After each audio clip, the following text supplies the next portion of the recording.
సఫారీలో ప్రయాణం చేయడం ఒక థ్రిల్. అడవుల్లో జంతువులను వాటి సహజ వాతావరణంలో చూసే ఒక ప్రత్యేకమైన వాహనం ఇదే. సాధారణంగా జీప్ లేదా ఓపెన్ గా ఉండే వాహనాల్లో అడవి ప్రాంతాల్లోకి వెళ్లి వన్యప్రాణులను దగ్గరగా చూడొచ్చు ఈ సఫారీలో. అయితే అలా సఫారీకి వెళ్లిన వారిని జంతువులు అటాక్ చేస్తుంటాయి. అటువంటి దృశ్యాలని ఈ వీడియోలో చూపించబోతున్నాను.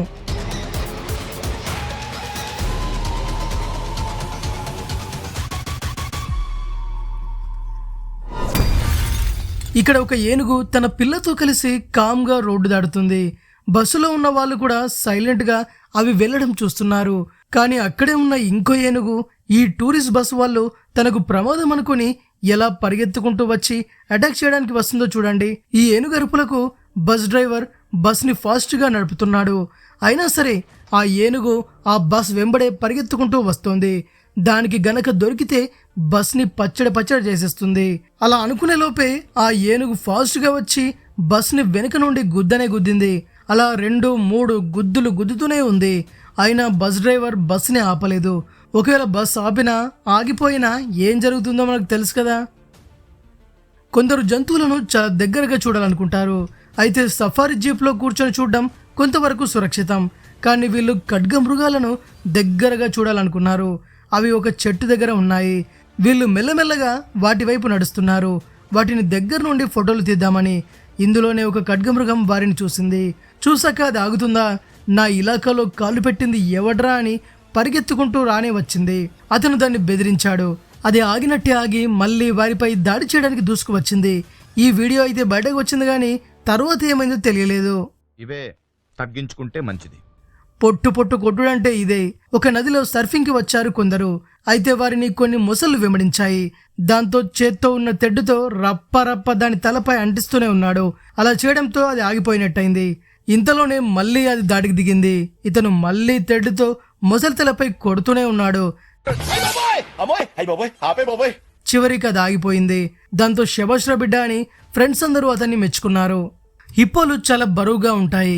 అవి నీటిలో నడుస్తాయి అనుకుంటాం. అయితే ఒక వ్యక్తి పడవలో బోటింగ్కి వెళ్ళాడు. అయితే అతని నీటిలో ఏదో తరుముతున్నట్టు అనిపించింది. వెంటనే బోట్ స్పీడ్ని పెంచేశాడు. అదొక పెద్ద ఆకారంలో అనిపించింది. ఏ షార్కో మొసలో అయి ఉంటుంది అనుకున్నాడు. కానీ అదొక పెద్ద హిప్పో. ఎంత స్పీడ్గా ఆ బోట్ పైకి దాడి చేయడానికి వస్తుందో చూడండి. అతను బోట్ స్పీడ్ పెంచడంతో ప్రాణాలతో బ్రతికి బయటపడ్డాడు. లేదా అది వచ్చే స్పీడ్ చూస్తే ఈరోజు అతన్ని చికెన్ డిన్నర్ చేసుకునేలా అనిపించింది.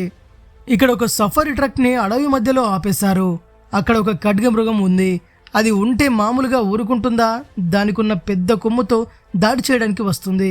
దాని కొమ్ముతో ఆ ట్రక్ ని పొడుస్తూనే ఉంది. ఇలా కాదని ముందుకు వచ్చింది. సెకండ్స్ లో అక్కడున్న వ్యక్తి తప్పించుకున్నాడు. ఇక అది ముందుకు వచ్చి నా బలుపు చూపిస్తా అని ట్రక్ ని ఓ కొమ్ముతో లేపి పడేస్తుంది. ఆ ట్రక్ టైర్ నైతే అది నుజ్జు చేసింది.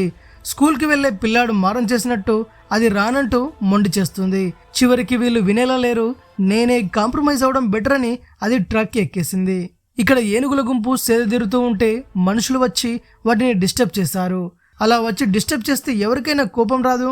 ఇక ఆ గుంపులోని ఒక పెద్ద మనిషి, మా ఏరియాలోకి వస్తారా మీరు అని ఆ సఫారీ జీప్ని వెంబడించింది. ఇక ఒకటే పరుగు. ఏనుగు ఆగట్లే, వీళ్ళు ఆగట్లేదు. డ్రైవర్ రేస్ పెడుతూనే ఉన్నాడు. అస్సలు తగ్గట్లే. కొంచెం ఉంటే అది వారి పని పట్టేది. టైం బాగుంది కాబట్టి తప్పించుకున్నారు. పొద్దున్నే బేవర్స్ గాళ్ళు ఎక్కువైపోయారు. అడవిలో క్యాంపింగ్ వేస్తే భలే ఉంటుంది కదా. రాత్రంతా ఎటువంటి డిస్టర్బెన్స్ లేకుండా అడవిలో రాత్రి నిద్ర చేస్తే ఆకాశంలో చుక్కలు చూసుకుంటూ హాయిగా పడుకోవచ్చు. అదో థ్రిల్ అని చెప్పుకోవాలి.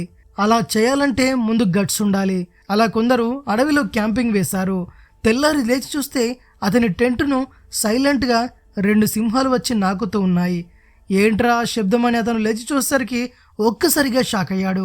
అవి టెంటునే అంతలా నాకితే ఇక ఆ టెంటులో నేనున్నా అని తెలిస్తే ఇంకేం చేస్తాయో అని భయపడిపోయాడు.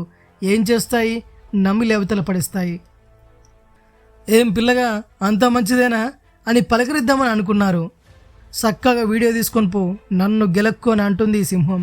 రోడ్డుపై సాఫీగా వెళ్తున్న సింహం పక్కనే కారులో వెళ్తున్నాడు ఇతను. పక్కనే అంటే పక్కనే కాదు, కొంచెం దూరంగా. మెల్లగా కారు నడిపిస్తూ దాన్ని వీడియో కూడా తీస్తున్నాడు. ఎంతసేపు తీస్తావురా అని దానికి కోపం వచ్చింది. ఒక చిన్న జలక్ ఇచ్చింది. భయపడ్డాడు అతను. ఆల్రెడీ కడుపు నిండి ఉంటుంది, అందుకే అతన్ని వదిలేసింది. గులాబ్ జాములు కలగలాడిపోయాయిరా. అడవి దున్నలన్నీ మందగా మన మీదకి దూసుకు వస్తే ఎలా ఉంటుంది? వందల కొద్ది అడవి దున్నలు రోడ్డు దాటుతున్న దృశ్యం ఇది. చూడండి, కార్లు రోడ్డు మీద ఉండగా ఎంత వేగంగా పరిగెడుతున్నాయో. మనం ఆ కారులో ఉండి ఆ మందంతా మన కారు పక్క నుండి వెళ్తే ఎలా ఉంటుంది? గుండెలు అదిరిపోతాయి కదా. ఏ కుక్కకో పిల్లికో బిస్కెట్ వేస్తే బాగుంటుంది, కానీ ఏకంగా ముసలికే బిస్కెట్ వేయాలని అనుకుంటే ఎలా ఉంటుంది? అది కూడా దాన్ని ఆట పట్టించాలని చూస్తున్నాడు ఈ పెద్ద మనిషి. అదేమో ఆ ముక్క కోసం ఎక్కడికైనా వస్తా అని ఏకంగా బోటే ఎక్కేసింది. దాంతో బోట్లో ఉన్న వారందరూ ఒక్కసారిగా భయపడ్డారు. వీళ్లతో మనకెందుకులే అని ఆ క్రొకడైల్ బయటకు వెళ్ళిపోయింది. ఇక్కడ ఒక సఫారీ కారు ఆగింది. ఎప్పుడు వచ్చిందో తెలియదు కానీ అందులోకి ఒక పాము దూరింది. చూడండి ఎంత పొడుగ్గా ఉందో. ఆ తర్వాత కాసేపటికి దిగిపోయింది లేండి. ఇక్కడ ఒక జీబ్రాకి ఆకలేసి ఏకంగా కారు విండోనే తినాలని ట్రై చేస్తుంది. అలా గట్టిగా కొరికి ఆ విండో గ్లాస్ని పగలగొట్టేసింది. దాంతో కారులో ఉన్నవారు భయపడిపోయారు. ఇంతలోనే ఒక పెద్ద జిరాఫీ వచ్చి కారులోకి తొంగి చూస్తుంది. దాంతో కార్ స్పీడ్ పెంచారు. ఒక ఆగిపోయి ఉన్న ట్రక్పై ఎక్కి కూర్చుంది ఈ సింహం. చూడండి, ఈ ట్రక్తో పోలిస్తే ఆ సింహం ఎంత పెద్దగా ఉందో. దానికి దిగడానికి రావడం లేదో, లేదా కాసేపు ఇలాగే ఎంజాయ్ చేద్దామని అనుకుందో తెలియదు కానీ అలాగే అది చూస్తూ ఉంది. చివరికి ఆ ట్రక్లో వెళ్ళి కూర్చుంది. ఇక్కడ ఒక లయన్ తన గర్ల్ ఫ్రెండ్తో కలిసి హాయిగా సేదతీరుతుంది. అలాంటి టైంలో డిస్టర్బ్ చేస్తే ఎవరికైనా కోపం వస్తుంది కదా. ఈ లయన్ చూసి కోపం వచ్చి ఒక్కసారిగా వచ్చి బెదిరించింది. ఇక వీళ్ళు సరే వెళ్తున్నాం, మీ పని కానివ్వండి అని వెళ్ళిపోయారు. ఫుట్బాల్ మైదానంలోకి ఒక ఖడ్గమృగం ఎక్కడి నుంచి వచ్చిందో తెలియదు కానీ అక్కడున్న వాళ్ళందరినీ ఒక ఆట ఆడించింది. ఎవడైనా నా చేతికి దొరుకుతాడా, నా తడాకా చూపిస్తా అనుకుంటుంది. కానీ ఎవ్వడు దాని చేతికి దొరకలేదు. పాపం ఇవాళ టైం బ్యాడ్ అయి ఉంటుంది, దానికి సైలెంట్గా వెళ్ళిపోయింది. ఇక్కడ సఫారీకి వెళ్ళిన కొందరికి ఖడ్గమృగం కనిపించింది. దాంతో అది వీళ్ళని అటాక్ చేయడానికి ట్రై చేసింది. కానీ సఫారీ తీసుకెళ్లిన వ్యక్తి చాలా ఎక్స్పీరియన్స్డ్ పర్సన్ అవడంతో దాన్ని గెదిమాడు. అది సైలెంట్గా వెళ్ళిపోయింది. మళ్ళీ తిరిగి అటాక్ చేయడానికి వచ్చింది. ఇక్కడ చూడండి, కార్ ఎక్కే సింహం ఎంత దర్జాగా వస్తుందో. సింహాలు తిరిగే సఫారీలో ఇలాంటి సీన్స్ కామన్. మనం సింహాల్ని దగ్గర నుండి చూడాలనుకుంటాం కదా, అవే వచ్చి మనకు దగ్గరగా కూర్చుంటే ఎలా ఉంటుందో చూడండి.